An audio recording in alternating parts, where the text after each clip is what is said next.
Chevy is called the heartbeat of America for a reason. With SUVs made to move with your rhythm. The versatile Equinox tackles your entire day. The spacious Traverse fits your crew and your whole weekend. And Trax brings style with value you can count on. All infused with tech that has your back, so your drive always hits the right chord. Chevrolet. Together, let's drive.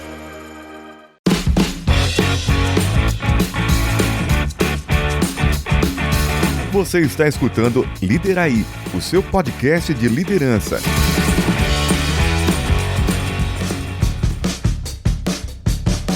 Líderes do passado, líderes do presente, líderes do futuro. Você está escutando Lideraí.com em busca do santo grau da gestão. Sim, pessoal, mais um episódio, o episódio 397. Estamos chegando perto do episódio 400. Caramba! Aí nós vamos passar a régua e vamos finalizar. Isso, acabou, gente. Se preparem. Ficar pelo menos um ano parado, alguma coisa assim. Sabática. Por quê? Não, porque tudo isso não tem mais o que falar. Não tem mais o que falar. É bem isso. Vai ser só bloppers, galera. Vai ser só farofa e... Como é que é? O do futebol lá, esqueci o nome agora. Não lembro agora, mas enfim. Vai ser só episódio de... Lendas do futebol. Acho que era memes do futebol, não lembro agora qual que era. Não lembro, mas é isso. Tipo isso aí. Não tem mais, Wellington. Não tem mais, cara. Tipo, se as pessoas não sabem, leia, escute. São 400 episódios, vão ter mais de 400, porque são só os regulares, 400, muito mais. Tem de tudo, de fio a pavio, só não tem coisas ilícitas, o resto tudo tem aí, cara. Não, mas tem uns cortes ilícitos também ali, cara. Tem uns secretos aí. Vocês acham? Vocês que lutem pra poder encontrar aí. No como é que fala? Nos primórdios. Nessa timeline aí. Só você buscar ali no Spotify, no busca, digita o tema aí, você vai achar. Wellington, qual é o tema de hoje? Hoje a gente vai falar de compliance, mas sem burocracia, né? Porque ninguém merece. É verdade. E qual é a promessa para quem escutar o episódio até o fim? 3 princípios de compliance prático, mas sem ser polícia. Mas sem virar polícia. Sem virar polícia, sem virar o chatonildo. Sem virar policinha, hein? Chato que fica enchendo o saco das pessoas da empresa, né? Não, ninguém merece, cara. Chegou compliance. Ninguém merece mesmo. Não vale a pena. Tem hora que o molho fica mais caro que o peixe, não é verdade? Você é louco, não compensa, né? Isso. Então tá bom. Fica aí que... Tá bem, né, cara?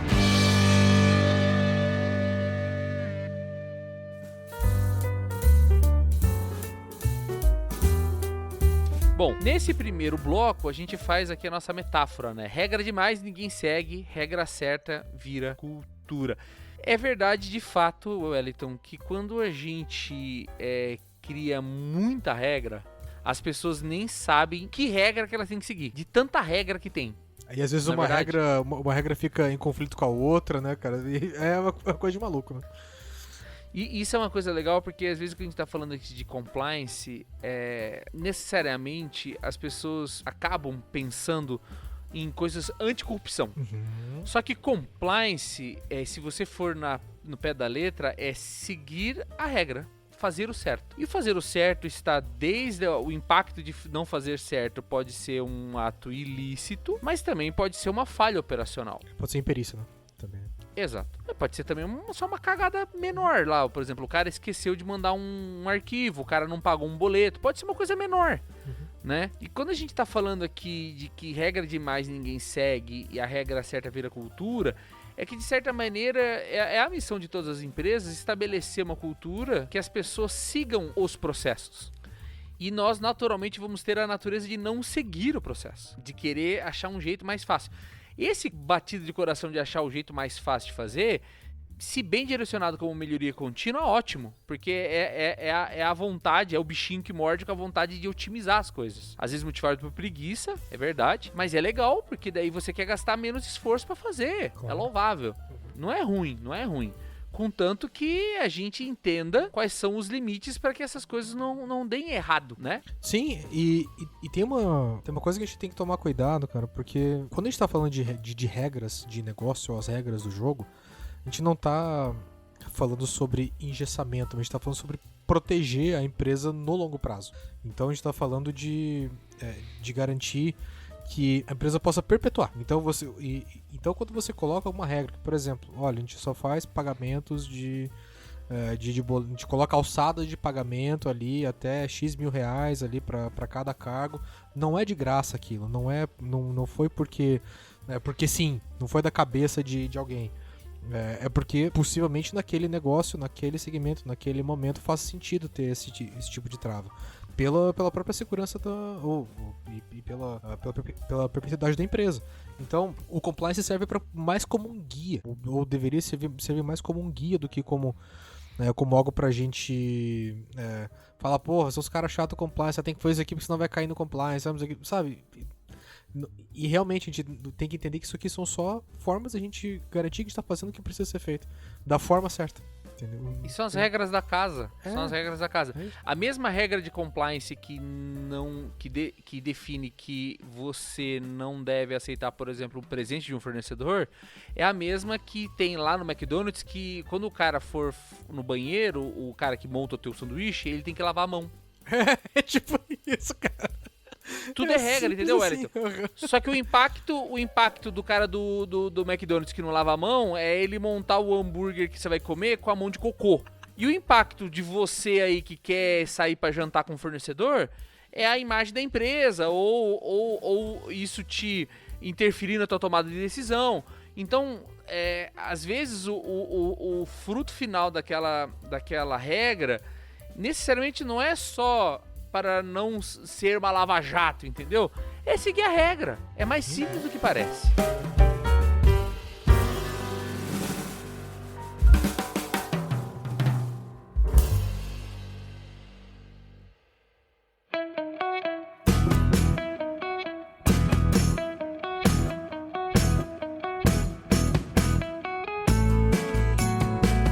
Neste bloco, Wellington, nós vamos fazer o nosso debate. Debate fogo, né? Debate É o debate. é o podcast lá do BRKS Edu com os caras lá, é o debate.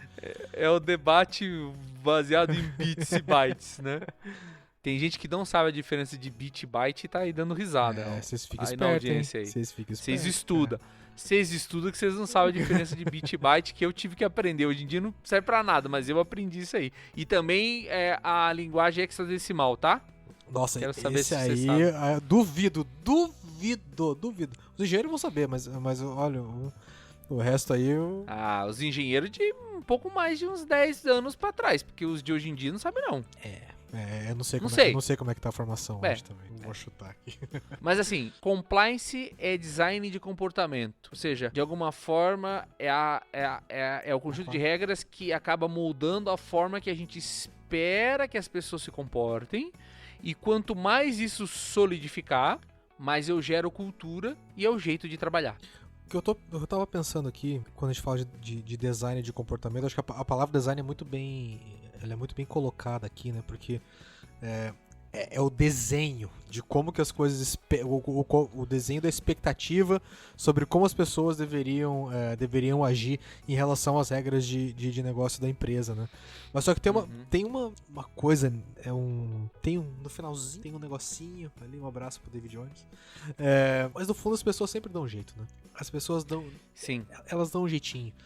E o que me incomoda nesse ponto do jeitinho é não o fato de ter o jeitinho ou das pessoas buscarem o jeitinho. É o quanto que a gente deixa o jeitinho passar, no sentido de que, tipo, de repente o jeitinho era uma oportunidade de fazer as coisas diferentes, entendeu?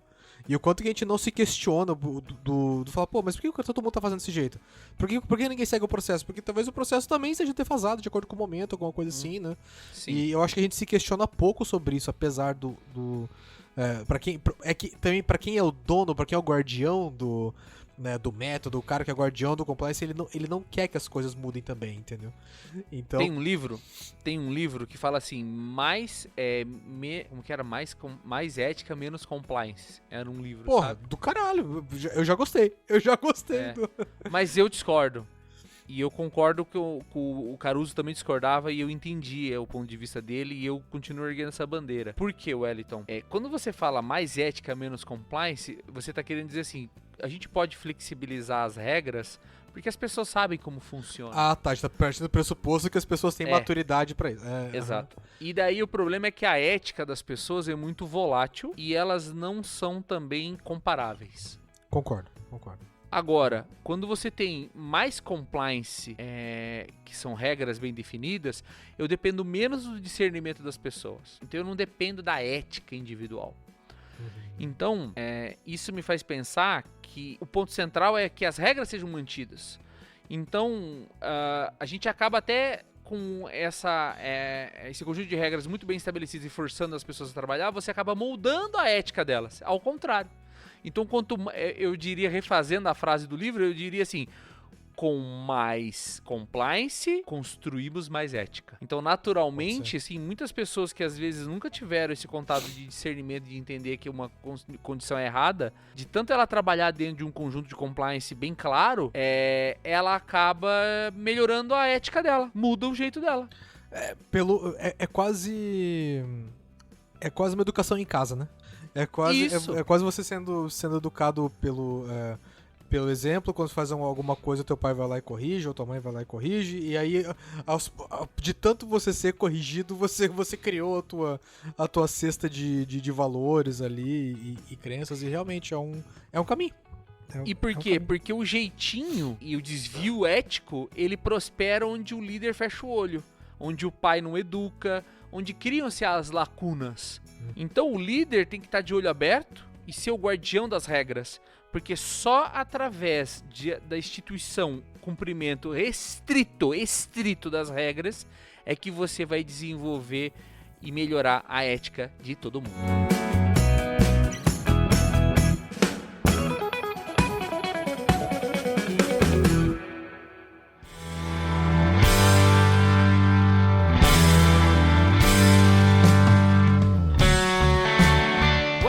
Quais são os 3 pilares aí? Quais são a nossa dica aí que a gente prometeu lá no começo, pra quem escutou até o fim? Vamos falar os 3 primeiros aqui, depois a gente detalha cada um deles, né? Então, depois a gente fatia. O primeiro deles aqui, clareza, inegociável. Esse é o primeiro ponto, então tem que ser super claro. O segundo ponto, controle tem que ser simples e verificável.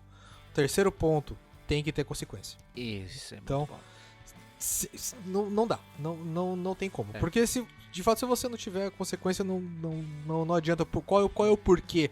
Qual é o motivo de seguir uma regra? Se você não seguir, não acontece nada, né? Mas então, recapitulando. Primeiro ponto, clareza negociável. O segundo, controle simples e verificável. E o terceiro, consequência consistente. É porque assim, clareza do inegociável. Precisa estar claro as regras. Poucas regras, mas regras fortes, né? Não pode ter dúvida. A gente não pode criar regras que sejam assim... É uma dica que eu dou pra você. Se você quer criar uma regra que funciona, ela tem que ser clara e forte. Se você falar assim, eu tenho bastante problema na minha área de suprimentos. Qual que é a regra lá para aceitar presentes? Um clássico. Qual que é a regra para aceitar presentes? Presentes até $100. Presentes até $200. Sabe qual que é a regra que funciona? Não aceitar presentes. Isso, resolvido. Entendeu? Porque daí ela é inegociável e é forte. E poucas regras. Senão fica criando... Não, se for internacional, tanto. Se for, tanto. Não, cara, é 100. Acabou. Que faz com que o segundo pilar fique mais fácil de entregar aqui, que é controle simples e verificável. Quanto mais simples a regra, mais fácil eu conseguir acompanhar se as pessoas estão cumprindo. E mais fácil ainda o terceiro pilar aqui, que é a consequência do inconsistente. Se tá claro, se é simples de ver, pisou fora da linha, tem que ter punição enérgica. E quando eu tô falando punição enérgica, é demissão. É só assim que você coloca a ordem no coreto. Mas o cara é bom. Você que tem que decidir se você quer que o compliance funcione ou se você quer fazer de conta que as coisas vão funcionar.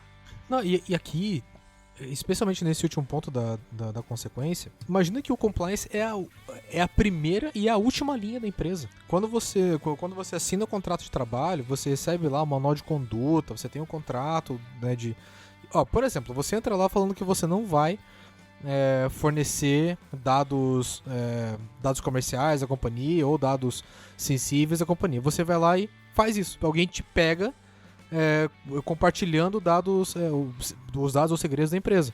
Cara, como que você vai dar advertência pra esse ser humano? Não dá.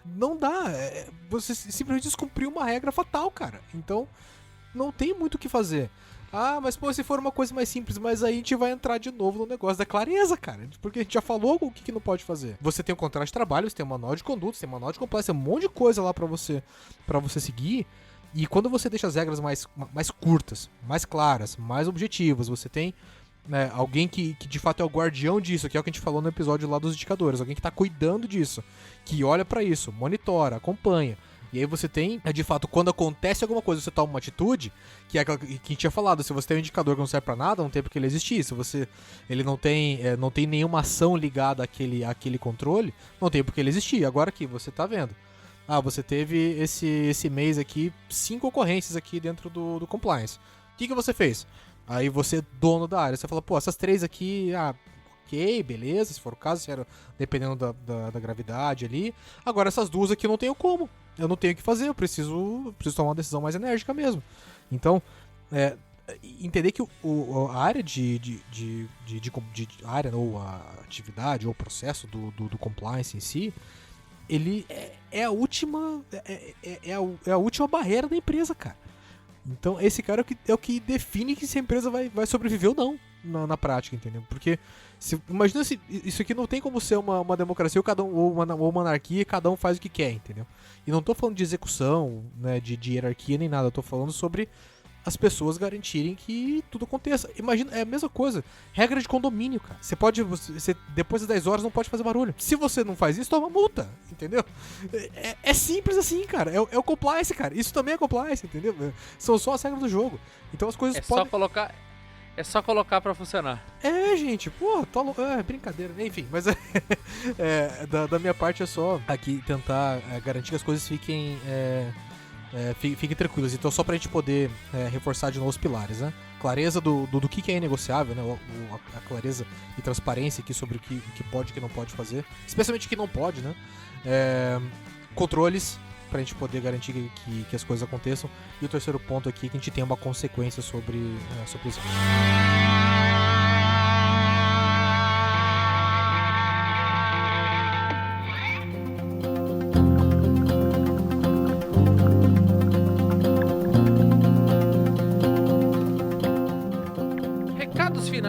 A pergunta é, qual regra que existe na sua empresa só porque está no papel e ninguém de fato coloca para funcionar? Tem alguma aí na sua empresa? Reflitam. E vai ter, tá? Via de regra. Vou até mais longe. E qual que é aquela regra ou aquelas regras que está no papel e a gente gera evidências dela, a gente fabrica evidências dela. Salva lá na pasta, clica lá de volta, salva lá, isso, guarda lá, a rua, tira aquele lá que tá errado, põe esse aqui, sabe, tipo, a gente precisa entender que esse tipo de controle existe para que a gente evite um risco, então tem que ser cumprido, né? Então acho que o meu recado, tem um final clássico desse, né? O treinamento obrigatório lá. O treinamento obrigatório. Lista de treinamento, entra lá e assina, faz só pra colocar, não, vai. Próximo. Então eu penso assim, o controle interno, não é de controle interno, é de compliance. A questão de compliance, ela tem que ser desmistificada e as pessoas não entenderem que só é um caso de corrupção, de roubo. Compliance é a tua capacidade de seguir as regras. Ponto final. Então siga as regras. E você como líder tem o papel de ser exemplo, de ser irrepreensível em termos de seguir as regras. E eles vão testar você como líder. E nunca ceda uma vírgula. Sempre falei, não, isso é errado, não vai ser feito assim. Seja esse exemplo, esse bastião, porque se todos os gestores forem assim, vai ter compliance de verdade dentro de uma empresa. É isso mesmo. Acho que da minha parte aqui é só para te garantir que o entendimento sobre a importância desse assunto é que você, gestor, é a referência da empresa pro seu liderado. Então, se na hora que surgir algum eventual problema de compliance, a decisão tem que ser tomada rápida. Não adianta. Porque a pessoa foi orientada, os gestores conversam sobre compliance. E para você, liderado, se tá na dúvida, pergunte, entendeu? Não tem... Porque depois, se você tomar uma decisão na moda caralho e tomar uma decisão na louca, em qualquer ponto que tenha alguma brecha ética ou moral dentro da empresa, Se você tá na dúvida, possivelmente tá errado. Possivelmente, se gerou dúvida, tá errado. Porra, imagina, eu trabalho direto com órgão público, né? E a gente sabe a dificuldade que é trabalhar com esse público. E vira e meia a gente recebe propostas indecentes, entendeu? Só que assim, da maneira que vem, a gente, assim, é evidente que não tem como a gente aceitar a condição que está sendo proposta ali. Então, se você tá na dúvida sobre alguma coisa que você recebeu e que fala, pô, isso aqui me parece meio estranho, na dúvida não. Mas se tiver na dúvida, pergunte, não vai fazer mal, cara. Isso, ninguém, verdade porque mesmo. No fim do dia, cara, Pede ajuda, né? Pede ajuda, cara. Não assume sozinho a bronca, né? Não, tem coisa que não precisa. Uma coisa é você pegar um BO operacional pra resolver, entendeu? Aí tem que dar o petaço mesmo e fazer, sabe? Agora, de criar alguma coisa, de fazer... Dilemas. Esses dilemas tem que dividir com o chefe, dividir com o compliance da empresa. Tem, porque jurídico, né? Você assumir esse BO é cagada. Cagada. Vai estourar no teu rabo. Porque se você tá na dúvida, você é só mais um cumpridor de regra ali, cara, não tem porquê, entendeu? Verdade. E assim, a gente fala muito sobre assumir responsabilidade, mas não nesse caso. Não, isso não. Não nesse caso. Não aqui, entendeu? Aqui é sempre compartilhado, entendeu? E entenda uma coisa também, via de regra, a decisão sempre vai ser a mais conservadora possível. Sempre vai ser a decisão que coloca os interesses da empresa em primeiro lugar, independente do contexto. E sabe por quê? Por quê? Porque só existe uma maneira de fazer as coisas, a maneira certa. Não vou nem falar mais nada, vamos encerrar assim, né? Tchau, pessoal! Tenha uma boa vida, meus amigos, até o futuro. Paz! Paz, tchau!